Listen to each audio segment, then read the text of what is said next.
अब नहीं रुकेंगे इजराइल के कदम।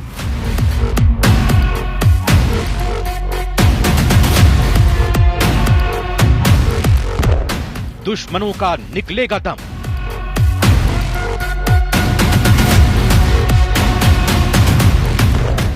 रण ऐसा होगा फिर कभी नहीं जैसा होगा। इजराइल उस राह पर चल पड़ा है जहां से वापसी की कोई गुंजाइश नहीं बची है।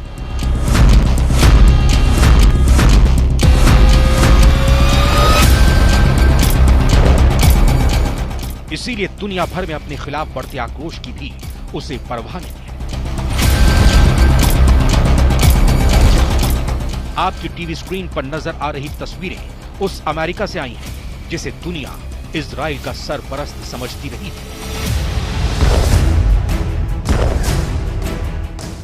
जिस गोद में इजराइल पलता बढ़ता रहा है, वहां भी अब इजराइल के प्रधानमंत्री बेंजामिन नेतन्याहू के खिलाफ गहरी नाराजगी देखी जा रही है।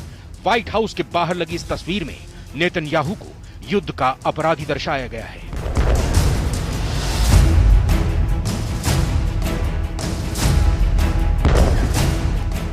लेबनान और गजा में मानवता को लहूलुहान करने का अपराधी बताया गया है।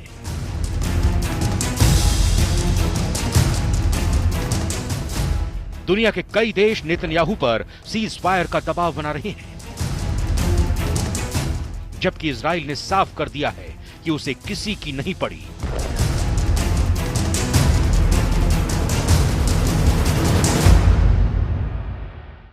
यानी उस पर किसी दबाव का कोई असर नहीं होने वाला है।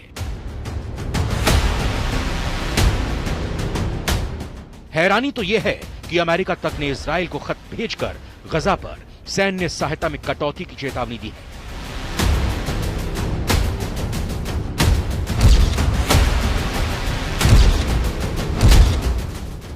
पत्र में चेतावनी दी गई है कि अगर 30 दिन के भीतर गजा में मानवीय आपूर्ति का प्रवाह नहीं बढ़ाया गया तो इजराइल सैन्य सहायता खो सकता है।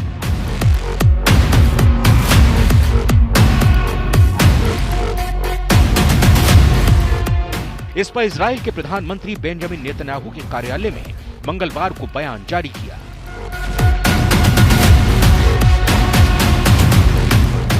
इसमें कहा गया है कि इजराइल संयुक्त राज्य अमेरिका की राय की अनदेखी नहीं करता, पर अंतिम निर्णय अपने राष्ट्रीय हितों के आधार पर लेता है।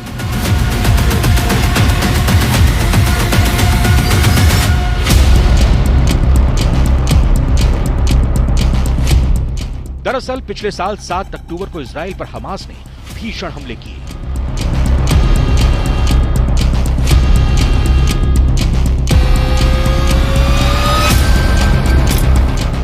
बारह सौ इजराइलियों की एक दिन में हत्या होलोकॉस्ट के बाद यहूदी इतिहास की सबसे पुरानी यादों में दर्ज हो गया।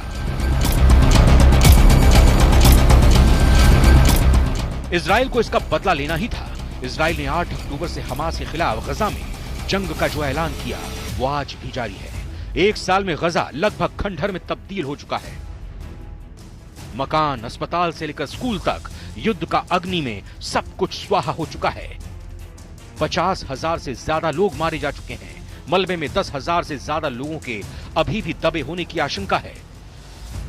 गजा का हर शख्स विस्थापित है और यही वजह है कि दुनिया के अधिकांश देशों की मुखालफत के बावजूद इजराइल अपना इंतकाम पूरा कर लेना चाहता है, ताकि फिर कोई उस पर हमला करने का दुस्साहस ना कर सके। वो न सिर्फ हिजबुल्लाह और हमास जैसे अपने दुश्मनों को सबक सिखाना चाहता है, बल्कि वो चाहता है कि उसके सिखाए सबक से न सिर्फ दुश्मन बल्कि उसकी आने वाली पीढ़ियां भी इजराइल पर हमला करने का सपना न देख सके।